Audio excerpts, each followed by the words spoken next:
하나님 말씀 느헤미야 10장 28절에서 39절 말씀입니다.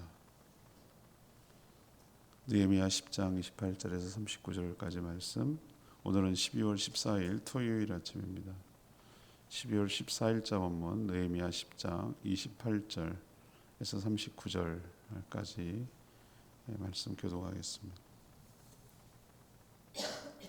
그 나온 백성과 제사장들과 레위 사람들과 문지기들과 노래하는 자들과 느디님 사람들과 및 이방 사람과 절교하고 하나님의 율법을 준행하는 모든 자와 그들의 아내와 그들의 자녀들 곧 지식과 총명이 있는 자들은 다 그들의 형제 귀족들을 따라 저주로 맹세하기를 우리가 하나님의 종 모세를 통하여 주신 하나님의 율법을 따라 우리 주 여호와의 모든 계명과 율례를 지켜 행하여 우리의 딸들을 이 땅 백성에게 주지 아니하고 우리의 아들들을 위하여 그들의 딸들을 데려오지 아니하며 혹시 이 땅 백성이 안식일을 물품이나 온갖 곡물을 가져다가 팔려고 할지라도 우리가 안식일이나 성일에는 그들에게서 사지 않겠고 일곱째 해마다 땅을 쉬게 하고 모든 빚을 탕감하리라. 우리가 또 스스로 규례를 정하기를 해마다 각기 세겔의 3분의 1을 수납하여 하나님의 전을 위하여 쓰게 하되 곧 진설병과 항상 드리는 소제와 항상 드리는 번제와 안식일과 초하루와 정한 절기에 쓸 것과 성물과 이스라엘 위하여 속죄제와 우리 하나님의 전의 모든 일을 위하여 쓰게 하였고 또 우리 제사장들과 레위 사람들과 백성들이 질 뽑아 각기 종족대로 해마다 정한 시기에 나무를 우리 하나님의 전에 바쳐 율법에 기록한 대로 우리 하나님 여호와의 제단에 사르게 하였고 해마다 우리 토지수산의 만물과 각종 과목의 첫 열매를 여호와의 전에 드리기로 하였고 또 우리의 맏아들들과 가축의 처음 난 것과 소와 양의 처음 난 것을 율법에 기록된 대로 우리 하나님의 전으로 가져다가 우리 하나님의 전에서 섬기는 제사장들에게 주고 또 처음 익은 밀의 가루와 거제물과 각종 과목의 열매와 새 포도주와 기름을 제사장들에게로 가져다가 우리 하나님의 전에 여러 방에 두고 또 우리 선문에 17줄을 세워 주리라 하였나니 이 레위 사람들은 우리의 모든 성읍에서 산물의 11조를 받는 자임이며 레위 사람들이 11조를 받을 때에는 아론의 자손 제사장 한 사람이 함께 있을 것이요 레위 사람들은 그 11조의 10분의 1을 가져다가 우리 하나님의 전 곡간 여러 방에 두되 곧 이스라엘 자손과 레위 자손이 거제로 내린 곡식과 새 포도주와 기름을 가져다가 성소의 그릇들을 두는 골방 곧 섬기는 제사장들과 문지기들과 노래하는 자들이 있는 골방에 둘 것이라. 그리하여 우리가 우리 하나님의 전을 버려두지 아니하리라. 아멘. 언약을 맺는 날 모든 백성들은 하나님의 율법을 준행하기로 맹세했습니다. 오늘 내용을 보면 특히 이방인과 통혼하지 않기로 약속했습니다. 안식일 그리고 안식년을 지킬 것을 약속했습니다. 또 성전에서 해야 할 여러 일들에 부족함이 없도록 율법에 따라 첫 열매와 11조 등 필요한 모든 것들을 들여서 성전에서 일하는 자들과 성전에서 있어야 할 것들을 부족함이 없도록 채우겠다라고 약속하는 내용이 오늘 내용이 되겠습니다. 오늘 질문은 백성들은 어떻게 살기로 결단하였습니까? 백성들은 어떻게 살기로 결단하였습니까? 그럼 우리도 역시 그럼 우리는 어떻게 살기로 결단해야 합니까? 이렇게 말씀을 적용하면 되겠습니다. 먼저 28절에서 30절 말씀 하나님의 말씀대로 살기로 맹세했습니다. 하나님의 말씀대로 살기로 맹세했습니다. 어제 묵상한 대로 하나님과 맺은 언약은 지도자들만의 서명한 것으로 끝나지 않았습니다. 나머지 모든 백성들도 하나님의 율법을 준행하기로 맹세하고 있습니다. 29절에 보니까 만약에 하나님의 율법을 따라 자신들이 율법을 지키지 않으면 하나님의 저주를 받을 것도 맹세했습니다. 그래서 저주의 맹세입니다. 하나님의 율법대로 살아가는데 동의했지만 구체적으로 어떤 내용을 지키겠다는 내용이 오늘 소개하고 있습니다. 내일 주일날 다시 한번 말씀드리겠지만 우리는 하나님 뜻대로 살겠습니다. 주의 뜻대로 살겠습니다. 그럼 뭘 구체적으로 주의 뜻대로 살겠는지 구체적으로 얘기를 해야 되는데 막연하게 그냥 그렇게 그냥 입버릇처럼만 말해요. 그리고 자기 뜻대로 살아요. 그래서는 안 된다는 거예요. 구체적으로 뭘 그러면은 구체적으로 그렇게 하나님 뜻대로 살겠는가라고 예시를 지금 생활 속에서 밀착해서 예시를 지금 얘기하고 있는 거예요. 먼저 28절 보십시오. 이방 사람과 절교했다라는 표현이 나와요. 절교를 했다. 이 말의 의미는 관계를 끊었다는 뜻인데 담을 쌓고 너는 마치 남북한처럼 북한 사람들은 휴전선 저 북쪽에 살고 우리 남쪽에 살고 교류도 안 하고 원수처럼 지내고 넘어오지 마, 넘어오면 죽여 뭐 이런 식으로 산다는 개념이 아니에요. 그렇게 살 수도 없어요. 우리가 어떻게 그렇게 살 수가 있겠어요? 그것이 그런 것이 아니고 특별한 관계, 특히 결혼 관계를 맺지 않기로 결단한 거죠.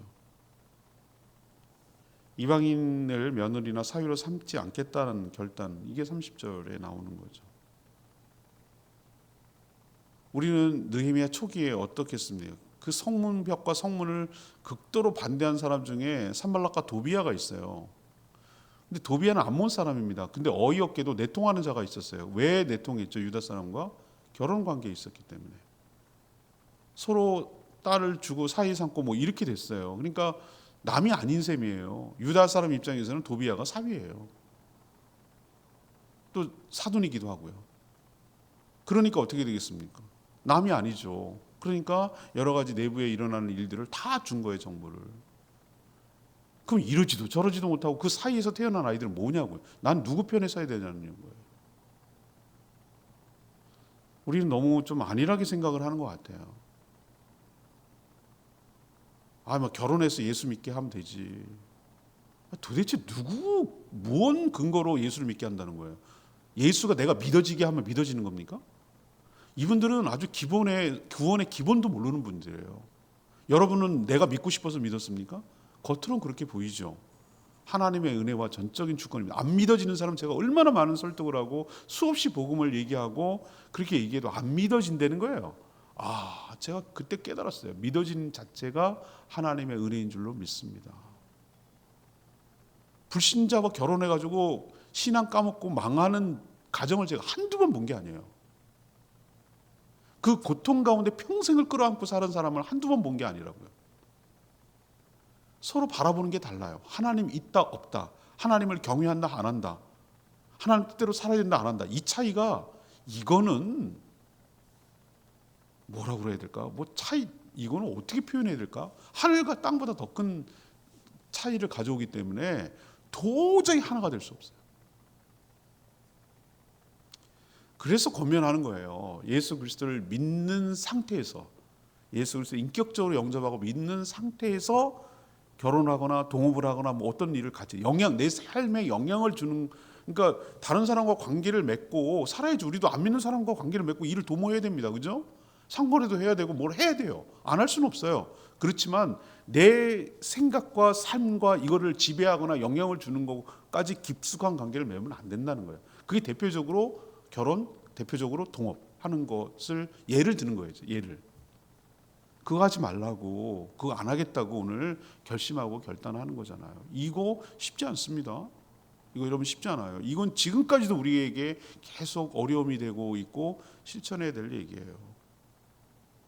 결혼으로 인한 혈연 관계는 이거는 뗄래야 뗄 수가 없는 거예요. 이제부터는 한 묶음이 되기 때문에 그거는 정말 어려운데, 안 믿는 이방인들, 솔로몬이 왜 망했습니까? 이방인들과 정략 결혼해가지고 끌고 들어왔기 때문에 수많은 우상과 들어온 거예요. 안 믿는 사위 얻으면 제사 드리자고 그럴 거고, 왜 주일날 가냐고, 놀러 가자고 그럴 거고, 11조는 왜 드리냐고 그럴 거고, 뭐 생각하는 게 너무 다르잖아요. 그럼 맨날 싸워요? 가족끼리? 그건 아니잖아요. 그죠? 이방인과 묶일 경우 지속적인 악영향을 받기 때문에 오늘 이들이 말하는 게 옛날에 이랬구나라고 생각할 문제가 아니고, 오늘 이 문제를 우리 삶에 잘 적용하고 그대로 따라야 될 문제인 줄 믿습니다. 두 번째, 뭘 그럼 구체적으로 맹세했는가? 31절 34절까지. 안식일과 안식년을 지키기로 약속을 했어요. 안식일과 안식년을 지키기로 약속했어요. 이제 이방인과의 통원 관계에 다음으로 언급되는 것이 뭐냐면은 안식일하고 안식년 얘기를 하더라고요. 오늘 보세요. 백성들이 언약에 기록하여 지키기로 한 내용이 안식일을 지키겠습니다. 안식년을 지키겠습니다. 이 얘기거든요. 안식일이 뭡니까? 하나님께서 창조하실 때부터 행한 것이죠. 안식일 율법에서 나온 게 아닙니다, 여러분. 하나님께서 천지 창조를 하시고 맨 마지막 6일 다 끝나고 나면 7일째 되는 날, 7번째 되는 날 안식하셨다고 그랬어요. 그리고 또 십계명에도 명시되어 있어요. 안식일을 거룩하게 지키라고 그랬어요. 근데 많은 사람들이 안식일을 뭐라고 생각을 하냐면 이렇게 생각하는 거예요. 그 일주일 동안 일하고 쉬는 날로 생각을 하는 거예요. 물론 쉬는 날 맞아요. 그런데 안식이 그렇게 단순한 개념이 아니에요, 여러분. 하나님이 근데 뭐가 피곤하실까요? 회전하는 그림자도 없으신 분이고 낮에나 밤이나 지키시는 분이시고 깨어있는 분이 뭐가 피곤하시겠어요, 그분이? 7일, 6일 동안 열심히 창조하느라고 힘들었다고 7일을 쉬셨다고요? 참 그 어이없는 우리 인간의 관점으로 자꾸 하나님을 잣대로 대려고 하는 게 어이없는 일이에요, 어이없는 일. 그건 하나님은 멀리 포석을 바라보시고 하나님이 하는 것들은 단순히 이때만을 위한 것이 아니라 먼 훗날 근본적인 어떤 뭐랄까 근원적인 것들을 위한 장치를 마련하고 미리 보여주는 것이라고 저는 보는 거예요. 그 안식이 뭡니까? 하나님이 누리시는 그 우리로 치면 축복이죠. 하나님께서 많이 할 수 있는 누릴 수 있는 평안과 쉼과 안식이 그런 개념이에요. 그거를 왜 만들어 놓으셨을까? 하나님이 궁극적으로 모든 피조물도 그 하나님이 누리시는 모든 것들을 누리게 하려는 조치입니다. 그럼 우리에게 좀 좁게 해석을 해서 얘기를 하자면 우리는 어떻게 됩니까? 만약에 안식일이 없다면 어떻게 되겠죠? 당시 노예제도가 있고 노예제도가 해방된 지 얼마 안 된다고 그랬어요. 지금도 여전히 마찬가지예요. 악덕 고용주들 말이에요. 자기는 돈을 벌고 자본이 있으니까 권력이 있고 권한이 있으니까 갑이니까 고용주가 고용인을 할 때 어떻게 해요? 나는 쉬어도 나는 일주일 내내 쉬어요. 그잖아요. 사장님 보세요. 맨날 골프장에 가서 골프장 하고 있고 종업원들 매니저 도와줘 죽도록 계속 부려먹잖아요. 계속 일주일 내내 1년 365일 계속 매장이 돌아가도록 하죠. 하루도 쉬는 적이 없잖아요. 돌리면 되니까. 진정한 뭐예요? 노동으로부터의 자유. 근데 왜 사람들이 그렇게 쉬지 못하고 거기에 목맵니까?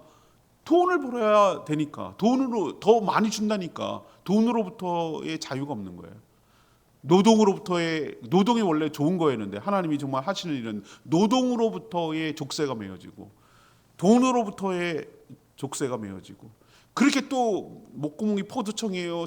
죽지 않고 살려면 어떻게 해요? 노후 대책하려면 어쩔 수 없어요. 미래에 대한 두려움과 불안 때문에 목매게 되고 안식일은 어떤 의미가 있어야 되는 거죠? 안식일은 뭐가 있어야 가능합니까? 하나님을 믿지 못하면 도저히 안식할 수 없어요. 내가 이렇게 해도 하나님께서 나의 모든 삶을 책임져 주실 줄 믿습니다. 하나님이 나의 주인이십니다. 하나님이 누리는 안식을 저에게도 허락하여 주시니 감사합니다. 제가 일로부터의 자유, 돈으로부터의 자유, 미래의 불안으로부터의 자유를 제가 하나님 누리기를 원합니다라고 하나님께서 안전 장치를 만들기 위해서 아예 쉬라고 이렇게 율법적으로 했는데 그걸 단순히 그냥 문자적으로 쉬어 이러지 마 이런 개념이 아니라 그 깊은 하나님의 뜻을 좀 알 필요가 있어. 왜 하나님이 그렇게 율법적으로까지 명시를 하면서 우리에게 요구하셨는가? 그러지 않으면 우리는 탐욕의 돈의 노예가 되니까.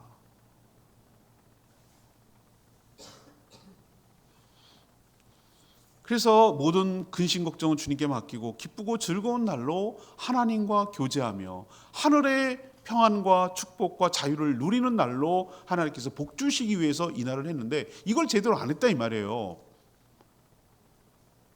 딴 사람도 아니고 하나님의 택한 백성이라고 하는 이 이스라엘 유다 백성이 안 했단 말이죠.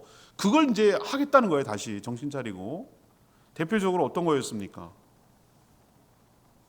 상거래하는 거예요. 상거래하는 거.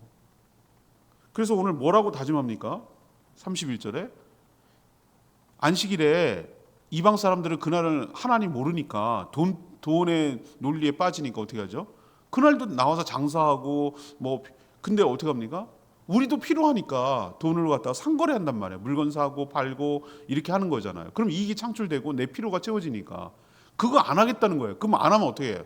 되게 불편해져요. 그렇잖아요? 불편해집니다. 그런데 뭐 어떤 것이 있죠?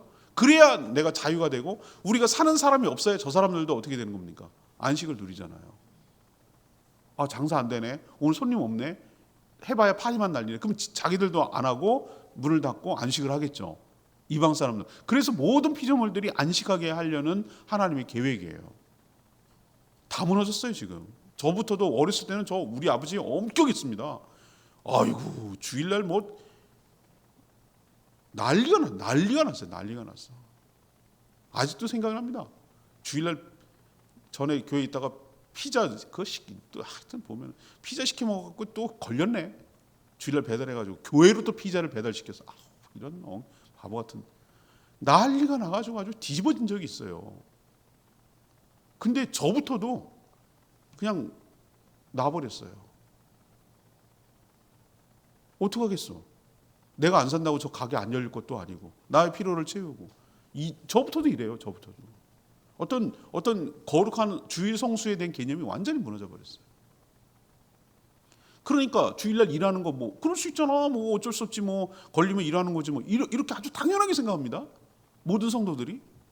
이게 왜 필요하냐면 이거 옛날 얘기가 아니에요. 지금 이 얘기가 지금 그 이방인과 결혼하는 문제도 그렇고 이 주일날 거룩하게 지키는 문제도 그렇고 지금 이건 현재의 문제예요. 현재의 문제.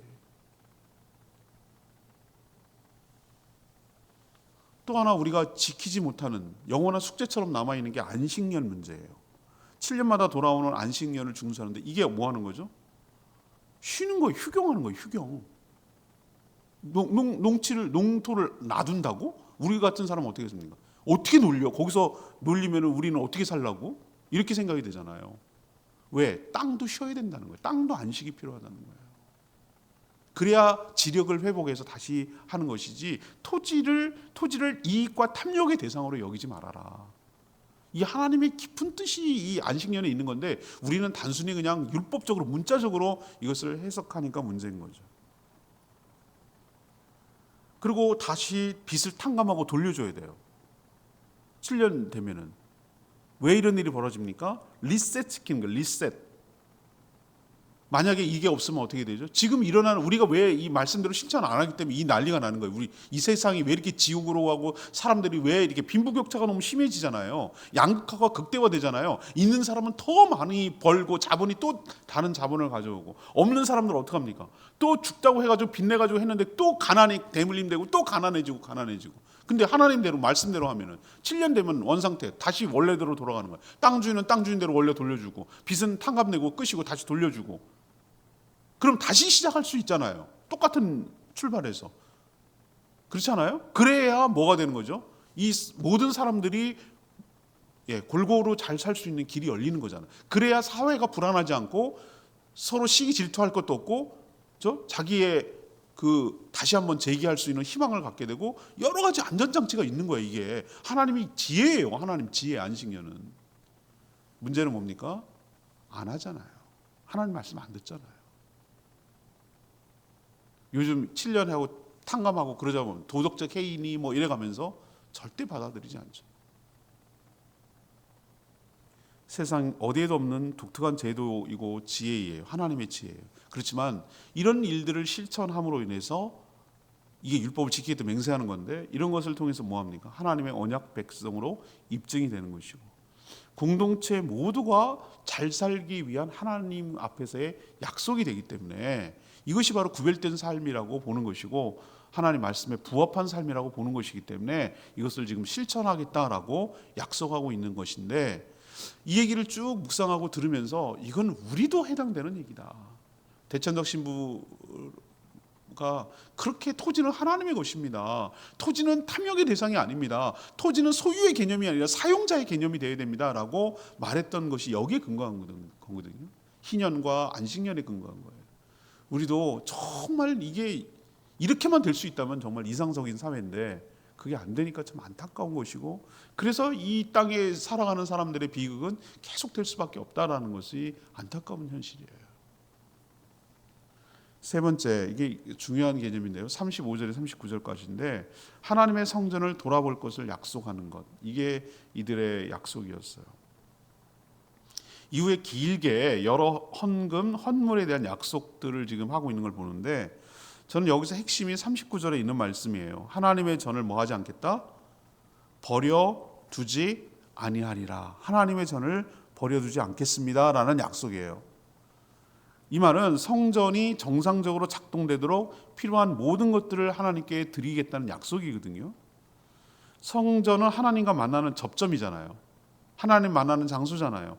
제사를 통해서 하나님과의 관계를 화평하게 유지하고, 또 하늘문을 열고 하나님께서 하늘의 축복을 주시도록 하는 장치잖아요.